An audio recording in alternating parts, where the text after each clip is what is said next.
वंदे मातरम। जय हो भारत का संविधान, जय श्री राम, जय भीम। आज आपल्या समक्ष दोन महत्त्वाच्या गोष्टी माध्यमांसमोर बोलण्यासाठी आलेलो आहे। आपण जर मागच्या काही दिवसात मागच्या 18-20 दिवसात जर बघितलं असेल तर एक स्टंटबाजी म्हणता येईल अलीकडच्या काळामध्ये चालू झालेली आहे। जसं की रोहित पवारची स्टंटबाजी बघितली, अमरण अमरण अमरण अमरण उपोषण उपोषण उपोषण। त्यानंतर आपण सोनम वांगचुक यांच्या बाबतीमध्ये मला त्यांच्या व्यक्तिगत आयुष्यात घुसायचं नाही, परंतु ज्या प्रकारे त्यांचा उपवास सुरू झाला, मला हे म्हणायचं नाही, लोकशाहीमध्ये प्रत्येकाला ड्रामॅटिकली आपली बाजू भूमिका ठेवण्याचा पूर्ण अधिकार आहे। आता पुढारपण राजकारणी लोकांना किंवा सोशल ॲक्टिव्हिस्टला म्हणजे काय म्हणतो नाट्य कलावंतांपेक्षा चांगली कला जमते हे आता वेगळं सांगण्याची गरज नाही। परंतु वांगचुक यांचं जे उपोषण सुरू झालं, ती जी उपोषणाची म्हणजे काय म्हणतो आपण ती जी लाईन चालली, त्या लाईनमध्ये नंतर इव्हेंटसुद्धा सुरू झाल्या। म्हणजे ते सोनम वांगचुकचं उपोषण नुसतं उपोषण राहिलं नाही तर इव्हेंट स्पॉट झाला, सेल्फी स्पॉट झाला। आणि सेल्फी घेण्यासाठी म्हणजे आपण म्हणतो ना साहित्याची मंदियाळी दर्दी, तसं तिथं म्हणजे स्वतः कधी आयुष्यामध्ये ओपनली फार चांगलं करण्यासाठी बाहेर न पडलेले माणसं त्यांच्या मुलांना तिथं इव्हेंट मॅनेजमेंटसाठी पाठवायला लागले। जसं की म्हणजे एका शूटसाठी पाठवल्यासारखं, जसं की राज ठाकरेचं पोरगा पाठवला, काय नाव त्याचं, तो अमित ठाकरे। आणि अशी लोक गेली की ज्यांना स्वतःच्या म्हणजे त्यांच्या बुद्धिमत्तेची कीव येते। या मुलाचं नाव म्हणजे काय, तो मुलगा खूप नवीन आहे, त्याला क्रिटिसाइज करणं काय माझा उद्देश नाही आहे, परंतु तो मुलगा इथून जाताना काय म्हणाला होता की दीपक नावाच्या व्यक्तीला माझा पाठिंबा नाही, पण सोनम वांगचुकांना पाठिंबा आहे।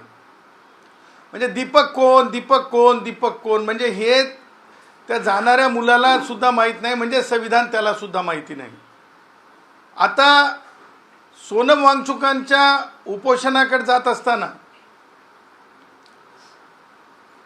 आपण एक गोष्ट लक्षात घेतली पाहिजे की कायम भारताचं संविधान पुढं केलं गेलं असं असं असं करून। संविधान हा लाईव्ह डॉक्युमेंट आहे, संविधान हा लाईव्ह डॉक्युमेंट आहे। आणि संविधान हा लाईव्ह डॉक्युमेंट असल्यामुळं संविधानाला संकुचित नजरेतून आणि बुद्धीनं पाहता येत नाही। ह्या पॉइंटला घेऊन मला सांगायचं आहे की संविधानाच्या अर्थानं मरण्याची परवानगी तुम्हाला नाही, मरण्याची परवानगी तुम्हाला नाही। राईट टू लाईफ आहे, राईट टू लाईफ ही डिग्निटी आहे। मृत्यू पश्चात डेथ बॉडीची अवहेलना होणे हे सुद्धा आफ्टर डेथ तुमच्या बॉडीच्या संबंधानं तिचा आदर राखला पाहिजे, हे सुद्धा राईट आहे। आता राईट टू सायलेंट सुद्धा आहे, मला बोलायचं नाही, हा सुद्धा राईट आहे। परंतु मी आमरण उपोषण सुरू करतो आणि मी मरतो मरतो मरतो मरतो, मी अमुक वेळी मरणार, मी तमुक वेळी मरणार, मग मी मरणारच आहे आणि मग आता मरण जवळ आलं, ह्या चर्चा देशभर घडवण्यात येत आहेत।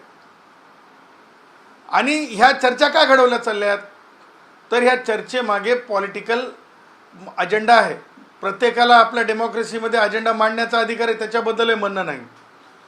परंतु सोनम वांगचुक यांच्या उपोषणाच्या बाबतीमध्ये आम्ही काल पत्रकार परिषद घेऊन सांगितलं होतं, मनोज जरंगेला जर मरणापर्यंत उपवास करता येत नाही आणि आम्ही उच्च न्यायालयात गेल्याच्या नंतर न्यायालय निरीक्षण नोंदवतात, त्याच प्रकारे दिल्ली उच्च न्यायालयामध्ये निरीक्षण नोंदवले गेले आणि म्हणून आर्टिकल 21 नुसार सोनम वांगचुक यांना औषध उपचार देणं हे आवश्यकच होतं। आणि म्हणून दिल्ली पोलिसांनी किंवा आरोग्य अधिकाऱ्यांनी जी त्यांची काळजी घेण्यासाठी त्यांना ताब्यात घेतलं त्या गोष्टीचं मी स्वागत करतो.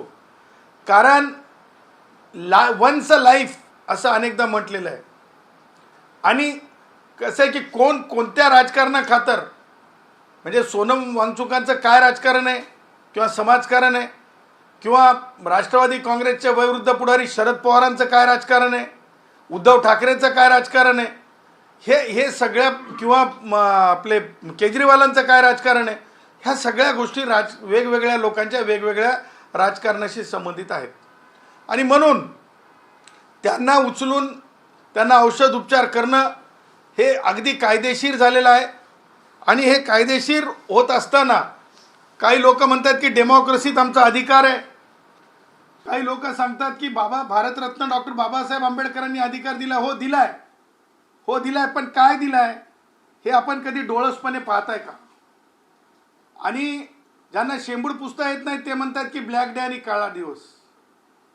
ब्लॅक डे आणि काळा दिवस तो होता जेव्हा पुन्हा पॅक्ट भारतरत्न डॉक्टर बाबासाहेब आंबेडकरांना बॅरिस्टर एम के गांधीजींनी उपवासाच्या नावाखाली एका प्रकारे मी तर म्हणेल एका प्रकारे एक आयुष्य समोर ठेवून इमोशनल ब्लॅकमेलिंग केलं तर काय. आणि म्हणजे खऱ्या अर्थानं म्हणजे ज्याला म्हणतो अनुसूचित जाती जमातींचा स्वतंत्र मतदारसंघाचा हक्क हिरावून घेऊन खरे लोकप्रतिनिधी येऊ नये म्हणून उपवास केला. आणि ती शृंखला जी आहे उपवासाची ती अत्यंत निष्ठुर आहे. ती या देशाच्या डेमोक्रेसीला काळी माफ असणाऱ्यासारखी आहे. आणि म्हणून आमरण उपोषण काय आहे आणि काय मर्यादेत आहे हे जे संविधान जे आहे म्हणजे त्यांनी शिकलं असं दाखवतात. त्यांना मला सांगायचं आहे, भारतरत्न डॉक्टर बाबासाहेब आंबेडकरांनी त्यांच्या शेवटचे जे भाषणं होते त्या भाषणामध्ये सांगितलं, डॉक्टर बाबासाहेब आंबेडकरांनी सामाजिक न्याय, समता आणि संविधानिक मार्गाने संघर्ष करण्यावर भर दिला. त्यांनी लोकशाहीत संवाद, कायदेशीर लढा आणि संघटित आंदोलन यांना महत्त्व दिले. आमरण उपोषण सारख्या मार्गाबाबत ते सावध होते, कारण त्यांच्या मते निर्णय विवेक, कायदा आणि न्याय यांच्याच आधारे व्हावेत, भावनिक किंवा नैतिक दबावाखाली नव्हे. बाबासाहेबांचा संदेश होता, शिका, संघटित व्हा आणि संघर्ष करा, पण हा संघर्ष संविधानाच्या चौकटीत राहून करा. माझं म्हणणं आहे की ज्या प्रकारे सोनम वांगचुक यांचं उपोषण आहे ह्या कक्षेच्या बाहेर जाणार आहे, संविधानाच्या चौकटीच्या बाहेर जाणार होतं.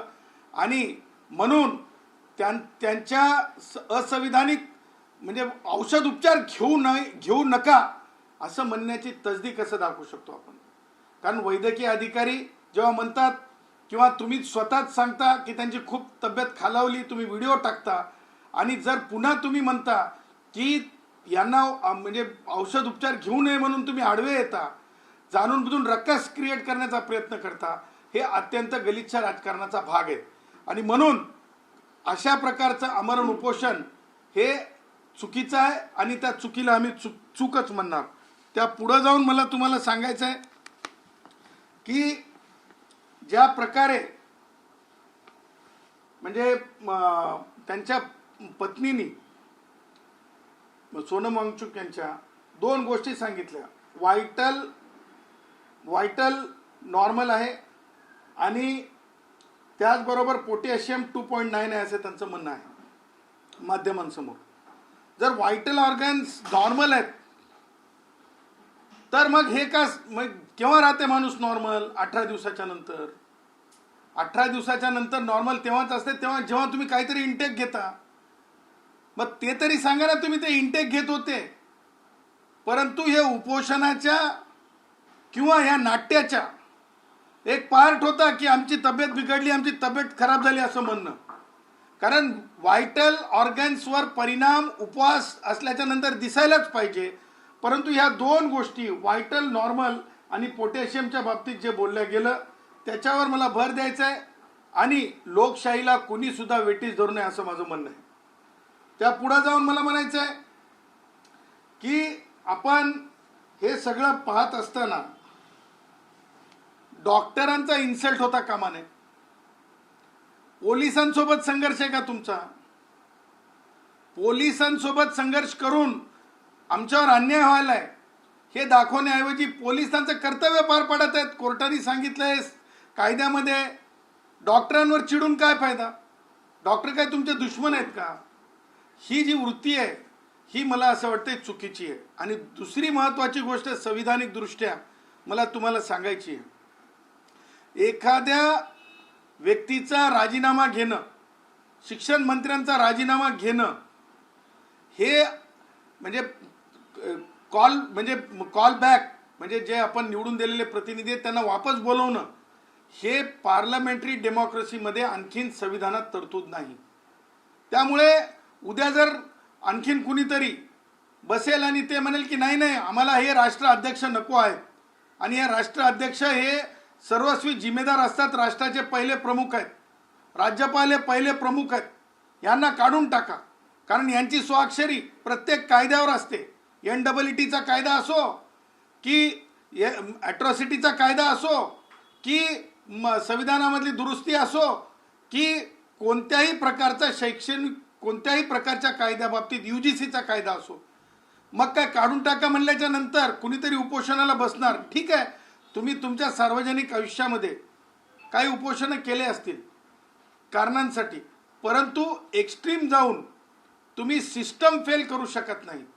कारण राईट टू कॉल बॅक हे आणखीन कायद्यामध्ये नाही, कायद्यात तशा प्रकारची तरतूद नाही. आणि म्हणून माझं असं म्हणणं आहे की सतत विवेक बुद्धी जागृत ठेवून आपण कार्य केलं पाहिजे. आपण कायदेशीर भारतरत्न डॉक्टर बाबासाहेब आंबेडकरांनी जे सांगितलंय तुम्ही कायदेशीर सांगा ना. माननीय शिक्षण मंत्री केंद्रातले, त्यांचा दोष कुठं आहे, त्यांची इन्व्हॉल्वमेंट आहे का, असं तुम्ही दाखवलंय का आतापर्यंत? नाही दाखवलं. तुमच्याजवळ असा काही पुरावा आहे का की एनी कन्व्हर्सेशन आहे का? नाही आहे. जयश्री पाटील यांनी ज्यावेळेस एक प्रकरण म्हणजे अनिल देशमुख गृहमंत्री होते तेव्हा मी पुरावे दाखवले. सरकार कुणाची होती? उद्धव ठाकरेचा काळ होता, तरी आम्ही पुरावे दाखवले मान्य न्यायालयामध्ये की हो हे असे असे पुरावे आहेत, हे अशी अशी आमची तक्रार होती. ती तक्रार अगदी म्हणजे कायदेशीर स्वच्छ होती. तेव्हा अनिल देशमुखांनी राजीनामाही दिला, तेव्हा अनिल देशमुख जेलमध्येही गेले, तेव्हा अनिल देशमुखांवर FIR झाला. तशा प्रकारचं आपण काही दाखवत आहात का? तशा प्रकारचा काही पुरावा आहे का? हवेत गोष्टी करून चालत नाहीत. कारण लक्षात ठेवा, लेजिस्लेटिव्ह इंटेंट आणि एक्झिक्युटिव्ह पॉलिसी ह्या दोन वेगवेगळ्या गोष्टी आहेत. जे कोणी शहाणे वर तोंड करून सांगत आहेत प्रत्येक गोष्टीला जर तो विभाग अर्धन्यायिक असेल तर, म्हणजे उदाहरणार्थ एखादा गृह विभाग अर्धन्यायिक असतो कारण गृह विभागाकडे काही सुनावण्या होत असतात. त्याच प्रकारे आणखीन काही विभाग अर्धन्यायिक असतात. केंद्रीय शिक्षण मंत्रालय अर्धन्यायिक आहे का? केंद्रीय शिक्षण मंत्रालय माझ्या साध्या स्टडीप्रमाणे अर्धन्यायिक नाही.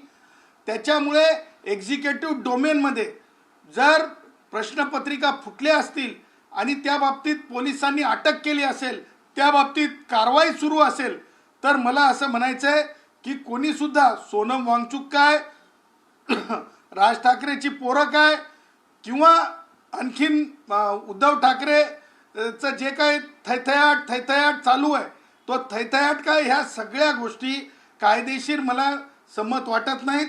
आणि शरद पवारांच्या बाबतीत तर मला हे म्हणायचं आहे की ज्या प्रकारे म्हणजे शरद पवारांनी म्हणजे आज जे त्यांची स्टेटमेंट केली, त्या स्टेटमेंटच्या बाबतीत माझं साधं म्हणणं आहे की ते कधी सुद्धा नेट आणि थेट बोलत नसतात. ते नेहमी मोगम बोलतात. त्यांचं म्हणजे काय सांगायचंय त्यांना हे कधी स्पष्ट नसतंय.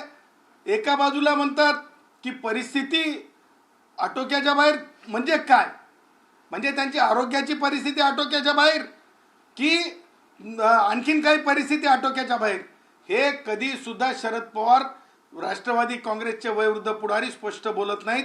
संदिग्ध आणि संदिग्धतेचा फायदा, संदिग्धतेवर राजकारण आणि भावनिकतेवर राजकारण स्वार होऊन करणे हे देशात आणि महाराष्ट्रात चालणार नाही. आणि म्हणून मला हे सांगायचं आहे की आज बॅरिस्टर गांधीजी सारखं सोनम वांगचुकांना सोशल मीडिया प्लॅटफॉर्मवर दाखवलं चाललंय. बॅरिस्टर गांधीजींसारखं सोनम वांगचुकांना सोशल मीडिया प्लॅटफॉर्मवर दाखवलं चाललंय. परंतु भारतरत्न डॉक्टर बाबासाहेब आंबेडकरांचे विचार आणि भारतरत्न डॉक्टर बाबासाहेब आंबेडकर लिखित आणि म्हणजे त्यांनी दिलेली भाषणं आणि भारतरत्न डॉक्टर बाबासाहेब आंबेडकरांचं लिखित संविधान, या तीन गोष्टी भारतरत्न डॉक्टर बाबासाहेब आंबेडकर की सोच अभी जिंदा है. भारतरत्न डॉक्टर बाबासाहेब आंबेडकर की सोच अभी जिंदा है. भारतरत्न डॉक्टर बाबासाहेब आंबेडकर की सोच अभी जिंदा है. त्यामुळं संविधान पूर्णपणे वाचून घ्या आणि त्या प्रकारे वर्तन करा. त्याचबरोबर भाषणं पूर्ण वाचून घ्या बाबासाहेबांची आणि त्या प्रकारे वर्तन करा. केवळ पुणे पॅक्ट सारखे बॅरिस्टर गांधीजीचे विचार आता चालणार नाहीत. आणि सोनम वांगचुकच का आणखी कुणी जरी येऊन विद्यार्थ्यांच्या भावनांवर, विद्यार्थ्यांच्या शैक्षणिक म्हणजे एखाद्या एक्झिक्युटिव्ह डोमेनमध्ये घडलेल्या घटनेवर म्हणजे स्वार होऊन राजकारण कुणाला करू दिलं जाणार नाही, हे मला डंके की चोट पे आपणाला सांगायचं होतं. आणि म्हणून मी आपणाशी म्हणजे सोनम वांगचुक यांच्या बाबतीमधल्या त्यांचं उपोषण आणि त्यांच्या एकूण चाललेल्या राजकारणाबद्दल मी आपलं मत मांडलं. दुसरा मुद्दा असा आहे की महाराष्ट्रामध्ये जी सामान्यांची दळणवळणाची जी ही आहे एस टी, त्या एस टी महामंडळाला भारतीय संविधानानुसार वेलफेअर स्टेट म्हणलंय. वेलफेअर स्टेट हे जरा कान उघडून ऐका. ते काय नाव आहे? प्रताप, मान्य प्रताप. तुम्ही पदावर आहेत म्हणून मान्य म्हणावंच लागतंय. तुमचे असे काही प्रताप झालेत की ते मोठ्याचा आला गाडा आणि गरिबांचे डेपो तोडा, मोठ्याचा आला गाडा आणि गरिबांचे डेपो तोडा, असं तुमचं सगळं चाललेलं आहे. तेवढ्यावर तुम्ही थांबला नाहीत. माझं साधं म्हणणं आहे की ती जी संस्था असते ती संस्था नुकसान आणि फायद्याची संस्था नाही. तिथे जेवढे पैसे 7व्या वेतन आयोगासाठी लागतात त्यासाठी पूर्तता करणं, सरकारकडून आणणं, हे मंत्री म्हणून तुमचं कर्तव्य आहे. तुमच्यानं होईना जायना काही, तुमच्या शब्दाला पत नाही काही. प्रताप सर नाईक, तुमच्यानं होईना जायना काही, तुमच्या शब्दाला पत नाही काही. आणि म्हणून तुम्ही आपली करता घाई आणि ही घाई चालत नसते. तुम्ही मंत्री आहेत आणि तुमचं नापासपण तुम्ही दुसऱ्यावर थोपू शकत नाही. भाई प्रताप भाई तुमचं नापासपण नाही थोपू शकत. प्रताप भाई. आता सांगायचं हे आहे की 7वा वेतन आयोग माननीय उपमुख्यमंत्री एकनाथ शिंदे साहेब पहिल्या त्यांच्या कार्यक्रमापासून देत आहेत. कुठं अडलं ते त्यांनी सांगावं. दुसरी गोष्ट, आमच्या कष्टकऱ्यांच्या नावाखाली इमोशनली हे करून तुमचं देणं आहे म्हणून अगोदर तर तुम्ही PPP आणलं, ते बेकायदेशीर आहे. त्याच्या बाबतीमध्ये आम्ही कायदेशीर अभ्यास करत आहोत. सगळ्या संघटनांना आव्हान केले, PPPच्या नावाखाली कोणाच्या घशात जमिनी नाही गेल्या पाहिजे, त्याच्या बाबतीत आम्ही अभ्यास करत आहोत. तिसरी गोष्ट, जे भाडेवाढ झालेली आहे 13%, भाई कमीत कमी म्हणजे ते प्रताप सरनाईकला टक्केवारी खूप लगेच कळते. मला आठवतंय ते कुठे त्या कोणत्या ट्रेनमध्ये जाऊ लागले ते उद्घाटनासाठी, तेव्हा ते सांगत होते ना की किती टक्के जागा कोणाच्या, किती टक्के जमिनी कोणाच्या. ते तुमच्या चॅनल्सवरून आम्ही ऐकलं. आता हे टक्के चांगले समजणारे 13%, माहिती आहे का दूधवाल्या भावाचे दुधातला भाव वाढलाय का 13%? हां, भाजीपाल्यावाल्या भावाचा भाव वाढलाय 13%. हां, कष्टकरी, कामगार, श्रमिक, श्रमवीर, माननीय मोदीजी म्हणतात श्रमवीर, वाढलं कधी वाढलाय का? या श्रमवीरांचा म्हणजे रोज त्यांना जे मिळते रोजचे पैसे त्याच्यात वाढ झाली का? माझं असं म्हणणं आहे, प्रताप सरनाईक, माननीय उपमुख्यमंत्री एकनाथ शिंदे साहेबांना सांगा ती लाडकी बहीण बंद करून टाका. ती योजना खऱ्या लाडक्या बहिणी जे कष्ट करतात, शेतात काम करतात, त्यांचं जे आहे ना त्यांच्या बाबतीमध्ये अधिक श्रमावर आधारित योजना आणा, ते बस झालं. तेच पैसे म्हणजे सामाजिक न्यायाचे पैसे तिथे द्यावे लागतात. त्याचबरोबर तुम्हाला सांगतो, आज एस टीमध्ये पैसा येण्याऐवजी पैसा सरकारकडे शॉर्टफॉल का होतो, तर कॅगनं सांगितलं, सीएजीनं सांगितलं, मी नाही म्हणत आहे, सीएजीनं सांगितलंय की लाडकी बहीण योजना ही योग्य नाही. का योग्य नाही? सामान्य कष्टकऱ्यांसाठी योग्य नाही. का योग्य नाही? तर जे टॅक्स पेयर आहेत त्यांच्यासाठी योग्य नाही. का योग्य नाही? तर ती योजनेमुळं लाभ होण्यापेक्षा आपण मागे चाललो. हे सगळं लक्षात घेता नम्रपणे आमचं म्हणणं आहे की भाडेवाढ ही चुकीची आहे, ही गळचेपी करणारी आहे. आणि मला हे सांगायचं प्रताप सरनाईक, आपण आहे ना खूप म्हणजे याच्यानं राहिलं पाहिजे. आपण मंत्री आहात, तुम्ही काय केलं आज बघा तुम्हाला सांगतो, दिघे साहेबांचा फोटो तर ठीक आहे, म्हणजे एखाद्या वेळेस समजू शकतो, पण आज प्रताप सरनाईकांनी नेल्सन मंडेलांचा फोटो हे केला, काय केला, अभिवादनासाठी सोशल मीडियावर टाकला. नेल्सन मंडेला वाचलाय का हो तुम्ही? नेल्सन मंडेलांची लाईफ वाचली का तुम्ही? आत्मचरित्र माहित आहे का तुम्हाला? एकीकडे तुम्ही 13% भाडेवाढ करता, त्याच सकाळी तुम्ही नेल्सन मंडेलांना तुम्ही अभिवादन करता.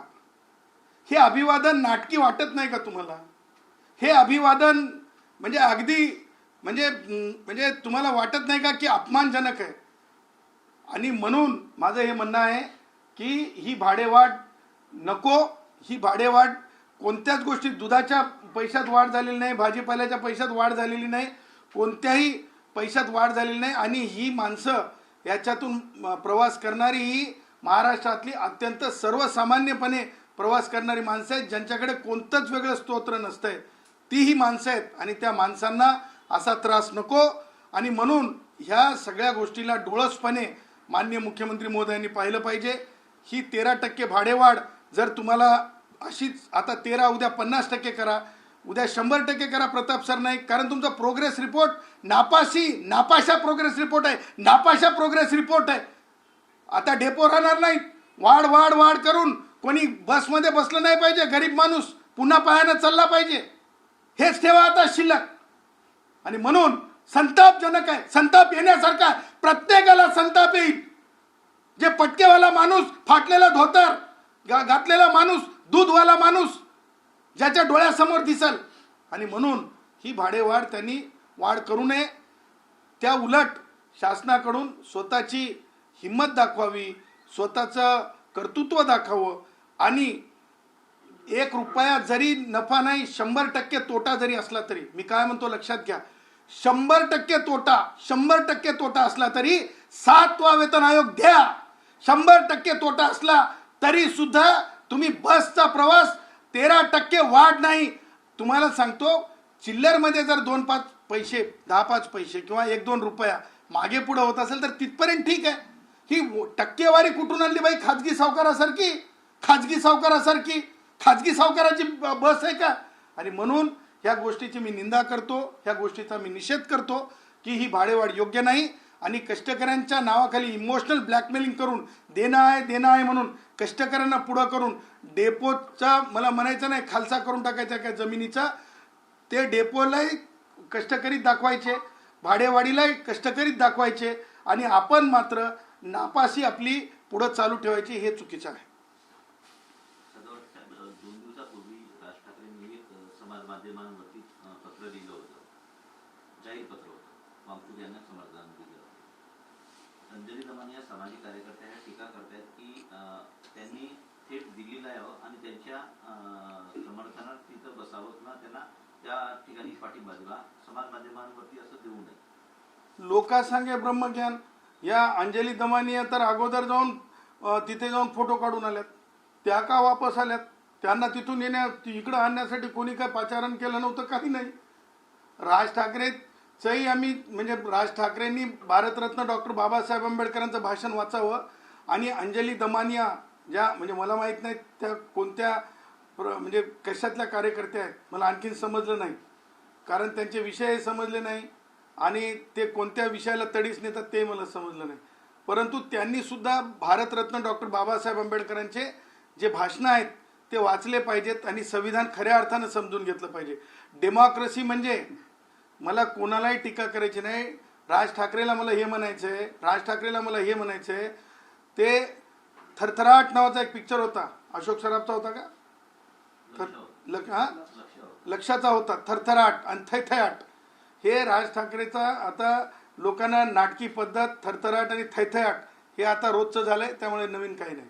नागपूरमध्ये आज राम रक्षा आंदोलन होत आहे. उद्धव ठाकरे जात आहेत, पोहोचले आहेत, संजय राऊत आहेत.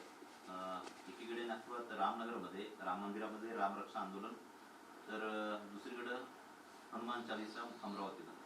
मला हे सांगायचं आहे की म्हणजे मला अमरावतीचं तर माहिती नाही, परंतु मला नागपूरच्या बाबतीत सांगायचं आहे. बघा, आता हे वैचारिकदृष्ट्या खूप मागास राहिलेले उद्धव आहेत आणि संजय बाबूचं तर विचारूच नका. त्याच्या मागासलेपणाला म्हणजे कोणती टेस्ट लावावी तेच समजत नाही.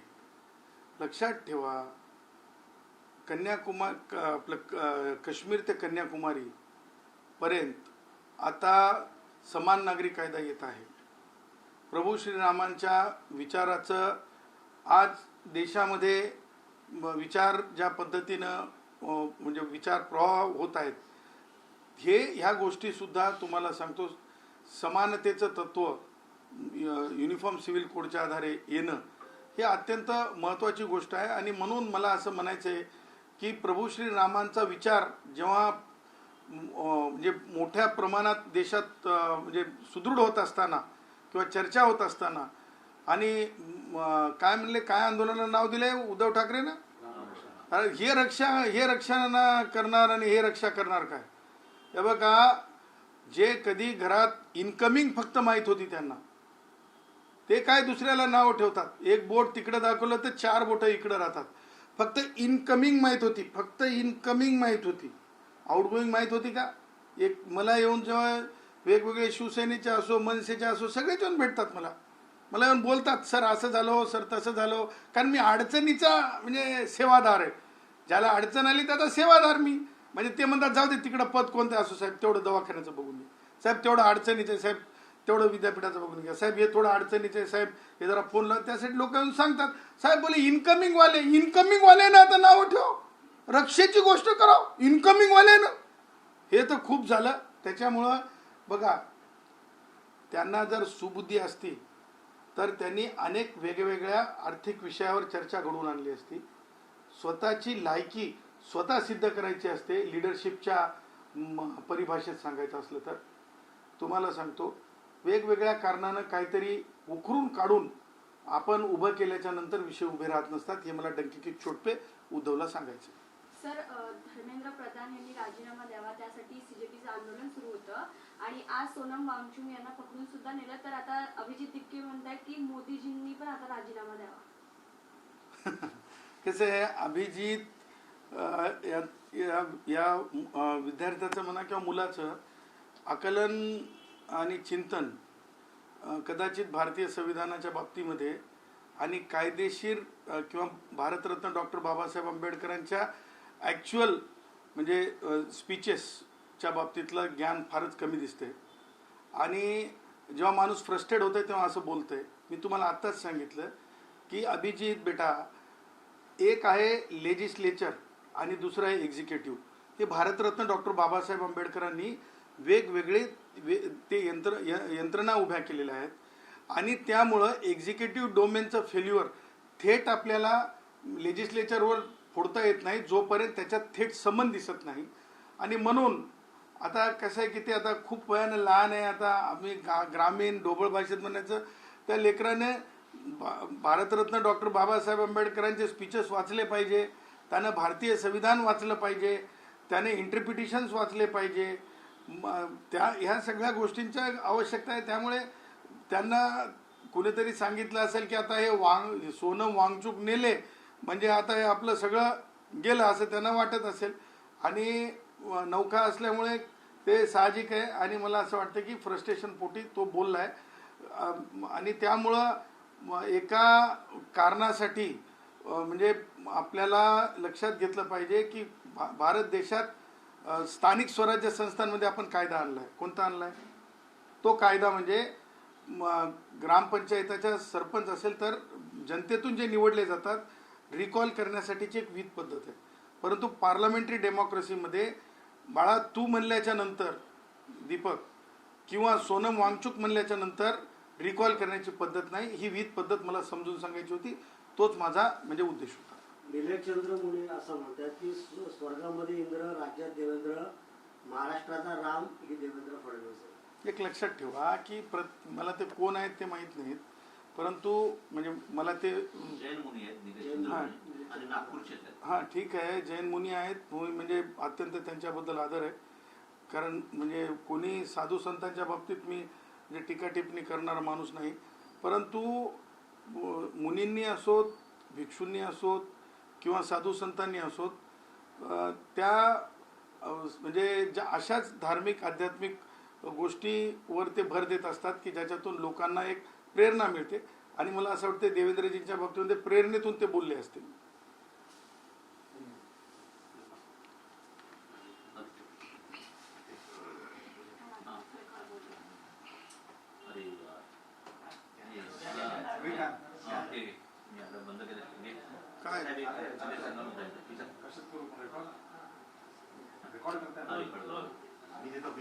काय आता काय आमिर खानचं काय 3 लग्न? हां हां कसं बघता त्यांनी लग्न केलं त्याच्यामुळे वादाच्या भोवऱ्यात सापडताना पाहिलं आणि लोकांच्या माध्यमातून त्यांची प्रतिक्रिया नितेश राणेंनी सुद्धा त्यांना लव जिहाद म्हणून उल्लेख केला आहे. मी म्हणजे नितेश राणेंनी जे बोललेत ते म्हणजे एकदम रोकठोक बोललेत, डंके की चोट पे बोलले. आणि माझं हे म्हणणं आहे की जे कोणी एका पत्नीपेक्षा अधिक अशा प्रकारे पैसा आहे म्हणून बायका करण्याच्या भानगडीत असेल, मग ते आमिर खान असो की कोणी असो, त्यांना त्यांच्या सगळ्या प्रिव्हिलेजेस बंद केल्या पाहिजे. माझं सगळ्यात अगोदर, कारण माझा थेसिस आहे, तुमच्या माहितीसाठी सांगतो, मी जो PhDचा थेसिस केलेला आहे डायरेक्टिव्ह प्रिन्सिपल ऑफ स्टेट पॉलिसीजवर, मी थेट आणि नेट बोलणारा माणूस आहे. त्याच्यामध्ये ह्या ज्या सगळ्या जे असतात सुविधा, सबसिडीज, त्याचबरोबर प्रिव्हिलेजेस, आमिर खानचे सगळे कॅन्सल केले पाहिजे, रद्द केले पाहिजे. एक लक्षात ठेवलं पाहिजे की ह्या देशामध्ये जर नगरसेवक होण्यासाठी आणि ग्रामपंचायत सदस्य होण्यासाठी एक पत्नीचा कायदा असेल किंवा द्विभार्या, जर तुम्हाला अधिकारी होण्यासाठी जमत नसेल, पेन्शन मिळण्यासाठी सुद्धा द्विभार्या जमत नसेल, तर तुम्ही लक्षात ठेवा की या फिल्म इंडस्ट्रीजसाठी आपण खूप मोठं योगदान दिलेलं असतं. लोकांचा पैसा आपण त्यांचे पिक्चर पाहण्यासाठी दिलेले असतात. त्यामुळे सगळं लक्षात घेता आमिर खानचा मी द्रोह म्हणणार नाही, पण अक्षम्य अशा प्रकारचं आमिर खानचं हे वर्तन आहे, जाहीर वर्तन आहे. आणि राज ठाकरेंची हाजिरी, राज ठाकरे माफी कधी मागणार त्या लग्नाला उपस्थितीबद्दल? वाट बघतंय महाराष्ट्र.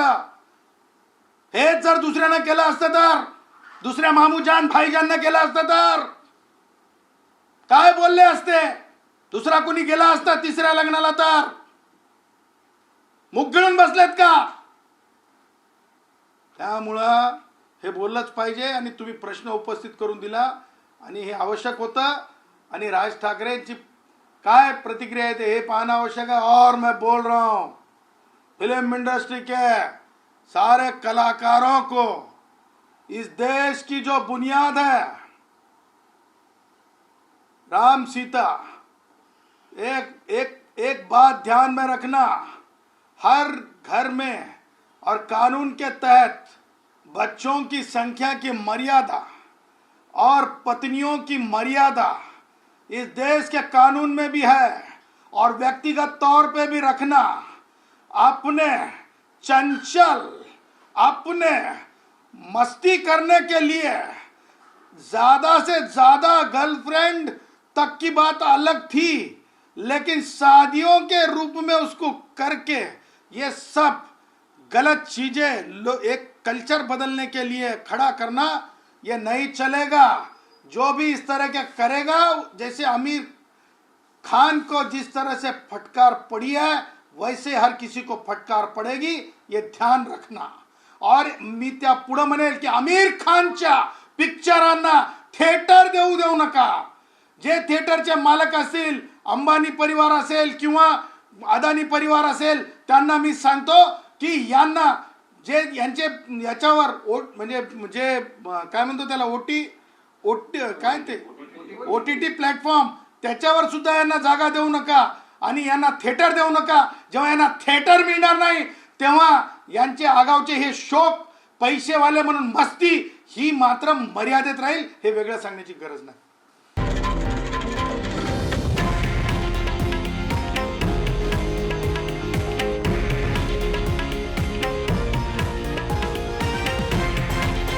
हे आहे देशातील नंबर 1 न्यूज नेटवर्क आणि आपण पाहत आहात TV9 मराठी, एकमेव।